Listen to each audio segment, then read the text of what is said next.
Hey, welcome back. After a bunch of negative news, tariffs and an overall uncertain environment, Alphabet fell to pretty attractive levels. In fact, I'd argue it might even be trading below the value of its YouTube, Cloud, Gemini and the rest, so let's look into it. The cash flow developed to nearly 75 billion, which is actually not bad for a 2 trillion market cap. That's among the lower ratios for Google, and it's down for a few reasons that I'll mention in a bit. We see massive capex that more than doubled since 2021, and they plan to ramp it up again. Even a terrible return of like 5% compared to their normal 20-30% means like 3 billion, and then compound it, add this year's return, invest again, and so on. And looking into it, we see that the money went into property, plant and equipment like data centers for example, which allow the company to grow, but I'll talk more about this in a bit. I mentioned the returns, and the company's ROI and margins are some of the best you can find in tech, and it's even more impressive given the size at 2 trillion. Financially, we see an excellent position with the current assets covering the total liabilities and little to no debt. There isn't a lot of equity on the balance sheet, but look at the non-current assets. You don't have algorithms, platforms, research, programs, cloud, AI, so it's a very outdated accounting system. YouTube, for example, is estimated at like $500 billion, and given how much it makes and the popularity, I'd argue it's maybe even close to $1 trillion. Not every asset is on the balance sheet. In fact, that's the majority of Google's assets. However, at a 2 trillion valuation, we might actually be looking at Alphabet below a fair and net asset value. The most likely way to actually find out the values is if they do a spin-off, which we might eventually see if they are forced to. Now, an issue that made them crash like 10% in a single day is Apple announcing some plan to use AI for searches on iOS. In case you didn't know, Google provides the search on Safari, for which Alphabet pays probably more than 20 billion per year now, so it's not a tiny problem. And it's definitely not a tiny amount of money for Apple, something like 20% of the net income, so quite huge. If you look at Google's revenue, it's not massive, but definitely has an effect. However, the idea behind it, meaning search engines being threatened by AI engines such as ChatGPT, is very real. But can't Google just introduce and market a Gemini app on everything, or add a function in Chrome and replace ChatGPT? Of course they can. If we thought about it, they probably worked on it already. However, how do you balance that with making money? Maybe selling the data you gather, or showing some ads in the corner, or maybe suggesting products or synergizing with Google Shopping? Will it be more or less than what they make now? It's impossible to know. But if I could think of 4 methods in 10 seconds that you could do even at the same time, there is a way for sure. Anyway, it can take years to see the impact, but the market is adjusting as soon as it can. If, or I think rather when, Google comes with a solution, it will readjust the price up.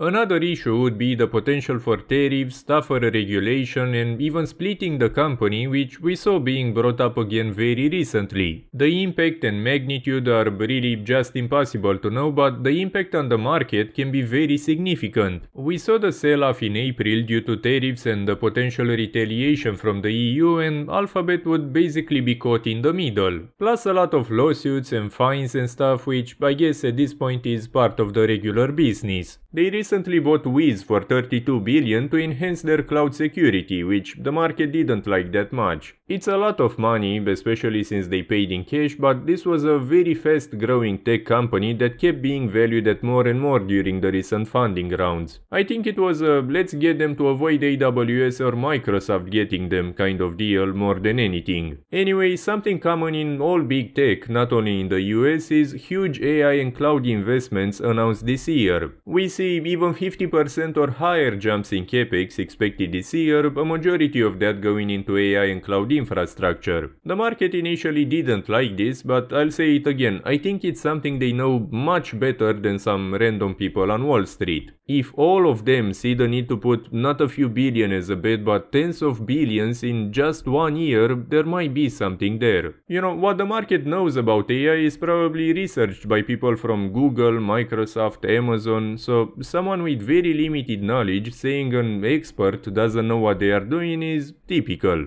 They pay a tiny dividend but put almost everything they make into buybacks. This definitely had an effect on the stock price, and it's a, let's say, secret behind this kind of compounding. When you have so much buying pressure plus very good results, you keep pushing the price higher. Then they use it to buy other companies and keep delivering good results, make more money, buy more shares, and so on. It's pretty classic for American big tech. By the way, you can see on the screen the difference between share classes, which I know people usually ask about. Basically, you have the original Class A with one representing one voting right, and Class C which don't have any voting power but are a bit more expensive because they usually buy those when they do the buybacks. I just go for the cheaper one, and since it also has one voting right, which is meaningless for us but not for some rich entity that may want to get some more voting power eventually, I'm going for Class A. Now let's see a valuation. Say they get into a high capex and low margin environment for long as the competition heats up and maybe there is regulatory pressure, and make around 55 billion per year. For a ratio of 20 to show the market's reaction to the lower margins, but it's still Alphabet, the major S&P component after all, that's a market cap of 1.1 trillion. So that's a very significant loss, but keep in mind the effect of buybacks. With let's say 50 billion in buybacks per year, that's 250 billion in half a decade, so like 20% of the market cap. Together, the price would have to go up 25% from that level just to be on the same market cap.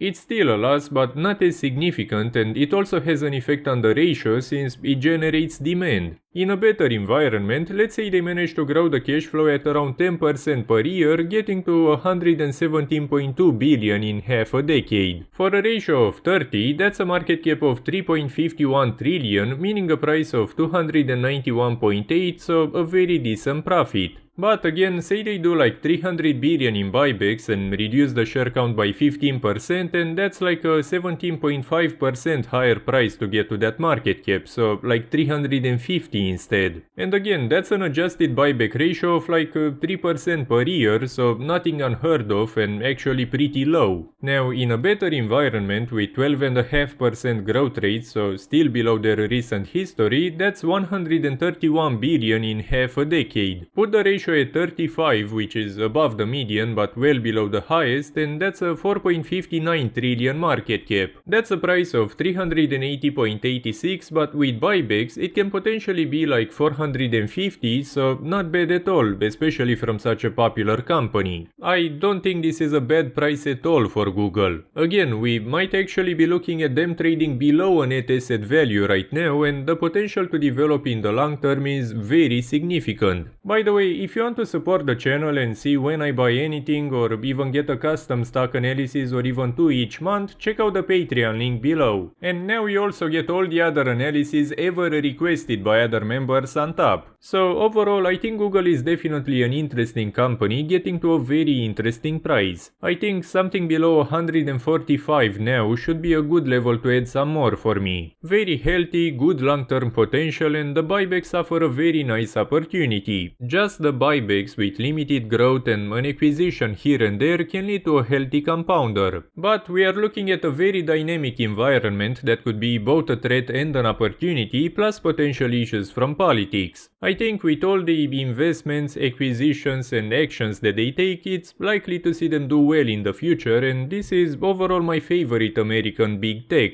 As always, what I cover in my videos shouldn't be enough for you to make any investment decisions, so please do your own research before investing in anything. If you want to see more videos like this one, please leave a like and even a comment to help me out, and make sure to subscribe. Thank you for watching, and I'll see you next time.